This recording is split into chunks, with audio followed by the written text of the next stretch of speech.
দেখুন, আমি ব্যক্তিগতভাবে মানুষের কাছে যখন আসে, রোজ আমার কাছে কেউ না কেউ আসছে, তার কন্ট্রাকচুয়াল, কেউ কি স্যাক্ট, না কে কি স্যাক্ট 1, স্যাক্ট 3, 2, 3, সে এতগুলো হচ্ছে।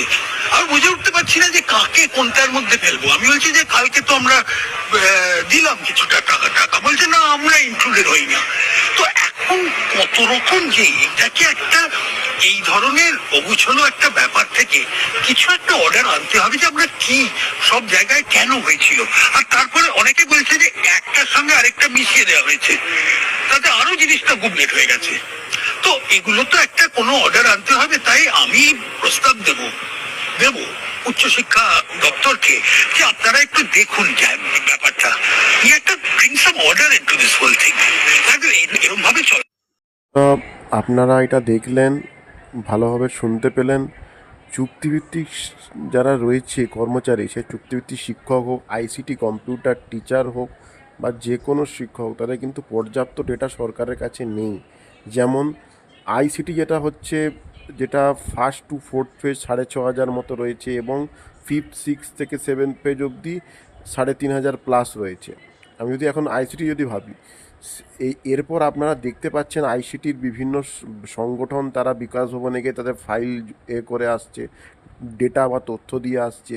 এবার তাদের ডেটাগুলো মানে সরকারের একটা কী রয়েছে, মানে কনসেপ্ট বা সরকারের এক চিন্তাভাবনা কী রয়েছে, চিন্তাভাবনা রয়েছে যেটুকু খবর পাওয়া যাচ্ছে, সরকারের চিন্তাভাবনা রয়েছে মানে বিভিন্ন সব সব দপ্তরের চুক্তিভিত্তিক শিক্ষকদের একটা ছাতার তলায় এনে নিয়ে এসে তাদের হচ্ছে একটা স্থায়ী করবার একটা ভাবনা রয়েছে। কারণ বিভিন্ন দপ্তরে বিভিন্ন চুক্তিভিত্তিক শিক্ষক, আপনারা যেটা স্ক্রিনে দেখতেই পাচ্ছেন, বিভিন্ন দপ্তরে বিভিন্ন চুক্তিভিত্তিক শিক্ষক বা বিভিন্ন চুক্তিভিত্তিক কর্মচারী রয়েছেন। তাদের হচ্ছে স্যালারি ভিন্ন ভিন্ন খাত থেকে হয়। মেন একটা যদি গভর্নমেন্ট চুক্তিভিত্তিক, তাদের হচ্ছে থেকে হয়, মানে ট্রেজারি থেকে হয়, কিন্তু তাদের খাতটা বিভিন্ন আলাদা আলাদা। এবার একই ছাতার তলায় যদি নিয়ে আসা হয় তাহলে তাদের একটা স্থায়ীকরণে অনেকটা সম্ভাবনা প্রবল হয়ে যাবে এবং স্থায়ীকরণটা সহজ হবে।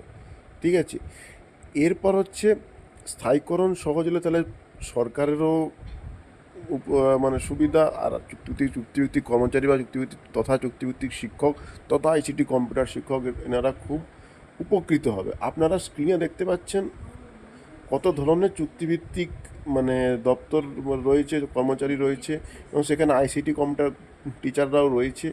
তাই বলছি এই সময়টা খুব মানে ক্রিটিক্যাল সময়।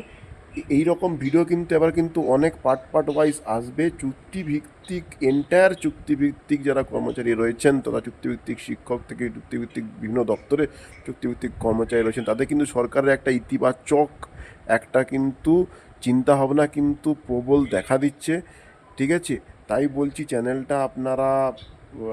চ্যানেলটার সঙ্গে থাকুন, চ্যানেলটা সাবস্ক্রাইব করে রাখুন। যখন খবর পাবো তখন short and to the point আপনাদের প্রদান করে দেব। সো চিন্তা করার কোনো দরকার নেই। আজকে এই পর্যন্তই, দেখা হচ্ছে পরবর্তী ভিডিওতে। ধন্যবাদ and thanks for watching this video. ভালো থাকবেন।